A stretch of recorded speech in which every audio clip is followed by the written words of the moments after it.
लड़का उस परीक्षा में शामिल हुआ था जिसे केवल जीनियस ही पास कर सकते थे। शिक्षक के एक सेब खाने जितने समय में ही सभी छात्रों को 100 कठिन सवाल हल करने थे। अपनी तेज सोच के दम पर उसने बिजली की फुर्ती से पूरा पेपर भर दिया। ठीक 5 मिनट बाद शिक्षक ने अपना सेब खत्म किया और परीक्षा समाप्त हो गई। उन्होंने तुरंत कॉपियां जांची और उन छात्रों के नाम पुकारे जो अगले चरण में पहुंच गए थे। इसके बाद शिक्षक वहां से चली गई। सब लोग सन्न रह गए। उस लड़के को भी उम्मीद नहीं थी कि इस परीक्षा कक्ष में केवल वही पास हुआ था। अब सभी सफल छात्रों को दूसरे टेस्ट के लिए जाना था। तभी एक लड़की की पेंसिल गलती से नाली में गिर गई। ये देखकर उसकी सहेली तुरंत भाग गई। वह लड़का मदद तो करना चाहता था, लेकिन अगला टेस्ट शुरू होने में सिर्फ 1 मिनट बचा था, इसलिए समय नहीं था। तभी उसे एक तरकीब सूझी। उसने अपनी पेंसिल को बीच से तोड़कर आधा हिस्सा उस लड़की को दे दिया। वह बार बार उसका धन्यवाद करने लगी और बोली कि वह यह एहसान जरूर लौटाएगी। कुछ ही देर में दूसरा टेस्ट शुरू हुआ। इस बार के सवाल इतने मुश्किल थे कि सब घबरा गए। एक छात्र ने तो सवालों को देखते ही हार मान ली और कमरे से बाहर भाग निकला। वह लड़का भी एक भी सवाल हल नहीं कर पा रहा था, लेकिन वही लड़की अपना टेस्ट बहुत जल्दी खत्म कर चुकी थी। जब वह उठी तो उसने चुपके से उसकी ओर एक पर्ची फेंकी। शायद वह अपना वादा निभा रही थी, लेकिन वह लड़का नकल के खिलाफ था, इसलिए उसने उस पर्ची को लात मारकर दूर कर दिया। ध्यान से देखने पर उसे आखिरकार इस परीक्षा का एक छुपा हुआ पैटर्न समझ आ गया। हर सवाल का जवाब दरअसल अगले सवाल में ही छिपा हुआ था। यह टेस्ट असल में ध्यान और तर्क शक्ति की परीक्षा थी। जब शिक्षक ने फिर से परिणाम घोषित किए तो वह लड़का एक बार फिर पास हो गया। आखिर में केवल 5 बच्चे तीसरे राउंड में पहुंचे। उनसे बात करते हुए उसे पता चला कि वह लड़की भी असल में इस टेस्ट का ही हिस्सा थी।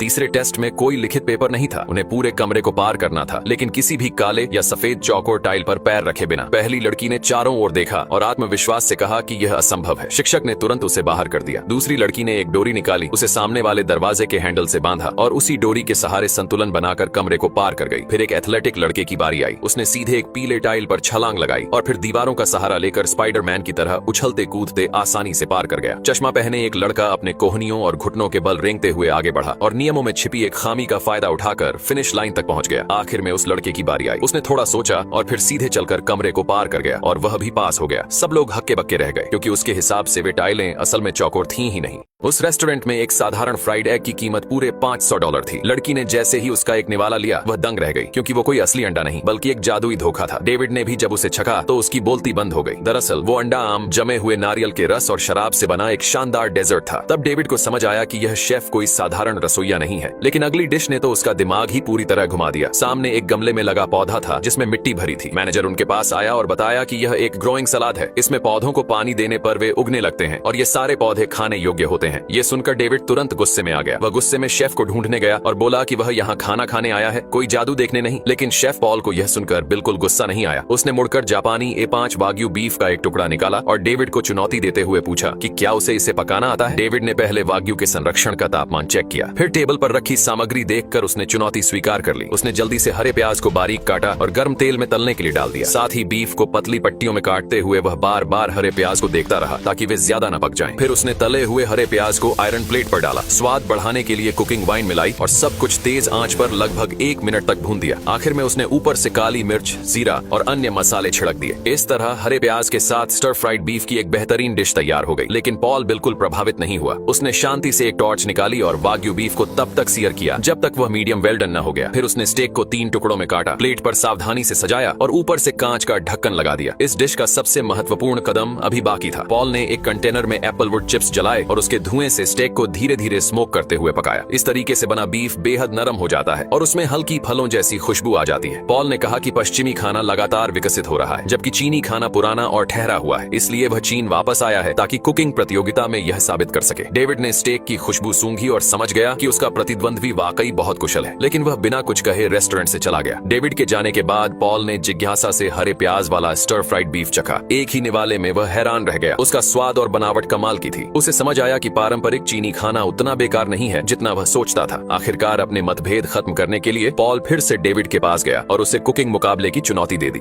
एक लड़के ने बास्केटबॉल फेंकी, लेकिन शॉट मिस हो गया और गलती से मास्कॉट को लग गया। जैसे ही वह बाहर जा रहा था, केविन डुरेंट ने उसे रोक लिया और उसके लिए बास्केटबॉल पर साइन कर दिया। उन्होंने मुस्कुराते हुए लड़के से कहा कि अगर वह कड़ी मेहनत और सही ट्रेनिंग करेगा तो एक दिन जरूर सफल हो जाएगा। उसी पल लड़के के शरीर में एक अजीब सी करंट दौड़ गई, लेकिन उसने इसे ज्यादा गंभीरता से नहीं लिया और डुरेंट को अलविदा कहकर घर चला गया। अगली सुबह सब कुछ बदल चुका था। अब वह जो भी बॉल फेंकता वह बिल्कुल सटीक तरीके से बास्केट में जा गिरती, यहाँ तक कि उसके कपड़े भी सीधे टोकरी में गिर जाते थे। फिर वह बास्केटबॉल कोर्ट पहुंचा और करीब से हो या बहुत दूर से उसका हर शॉट अंदर जा रहा था। उसकी ड्रिबलिंग भी पहले से ज्यादा स्मूथ हो गई थी। क्रॉसओवर, दिशा बदलना, सब कुछ इतना नेचुरल लग रहा था जैसे वह सालों से खेल रहा हो। अब तो वह आसानी से डंक भी करने लगा था। कुछ ही दिनों बाद उस लड़के ने स्कूल टीम के स्टार खिलाड़ी को चैलेंज कर दिया। मैच शुरू होते ही उसने बॉल को अपनी पीठ के पीछे से ड्रिबल किया और आराम से एक जंप शॉट लगा दिया। फिर उसने बॉल चुरा ली, उसकी डिफेंस को नजरअंदाज किया और दोबारा स्कोर कर दिया। ये देखकर कोच खुद उसके साथ 1-on-1 खेलने आ गए। लड़के ने बॉल को उनके पैरों के बीच से ड्रिबल किया, 3 खिलाड़ियों को घुमाते हुए निकल गया और सीधे जाकर स्कोर कर दिया। लेकिन दूसरी तरफ केविन डुरेंट का प्रदर्शन प्रैक्टिस के दौरान गिरने लगा था। उनके 3 पॉइंटर लगातार मिस हो रहे थे, यहाँ तक कि उनके आसान लेअप भी अंदर नहीं जा रहे थे और उनके आंकड़े भी लगातार खराब होते जा रहे थे। उस रात एक असिस्टेंट ने लड़के से कहा कि उसका खेलने का स्टाइल बिल्कुल डुरेंट जैसा लगता है और डुरेंट को शक है कि उसने उसकी टैलेंट चुरा ली है। प्रैक्टिस के दौरान लड़का डुरेंट को संघर्ष करते हुए देखता रहा और धीरे धीरे उसके अंदर अपराध बोध बढ़ने लगा। उसे लगा कि उसे वह टैलेंट वापस कर देनी चाहिए। दोनों ने एक ही बॉल को साथ में पकड़कर देखा, लेकिन कुछ भी नहीं हुआ। फिर उन्होंने static electricity, electric shock stick, यहाँ तक कि अजीब अजीब मंत्र भी आजमाए, लेकिन सब बेकार गया। तब डुरेंट ने बस इतना कहा, जो लोग सच में मजबूत होते हैं उन्हें दोबारा शुरू करने से कभी डर नहीं लगता। उस रात जब लड़का फिर से वीडियो देख रहा था, तब उसे अचानक एहसास हुआ कि असली कुंजी तो मास्कॉट था। वह तुरंत डुरेंट के गेम एरिना तक दौड़ा, उसने फिर से बॉल फेंकी और वह फिर से मास्कॉट को जा लगी। फिर दोनों ने साथ में बास्केटबॉल को पकड़ा और अचानक एक तेज चमक दिखाई दी, जिसके साथ टैलेंट वापस डुरेंट के पास चली गई। केविन डुरेंट ने शानदार वापसी की, उन्होंने अपनी टीम को संभाला और उन्हें प्ले ऑफ तक पहुंचा दिया। लेकिन उस लड़के की तरफ से सारा टैलेंट गायब हो चुका था और उसकी टीम काफी पीछे रह गई। तभी उसने देखा कि डुरेंट दर्शकों में बैठा हुआ था और उसे अचानक याद आया कि असली चीज टैलेंट नहीं होती, असली चीज होती है कड़ी मेहनत। लड़के ने अपने साथियों को फिर से इकट्ठा किया। सिर्फ 4 सेकंड बचे थे, उसे बॉल मिली और बजर बजने से ठीक पहले उसने शॉट लिया और बॉल सीधे जाल के अंदर चली गई। वे जीत गए।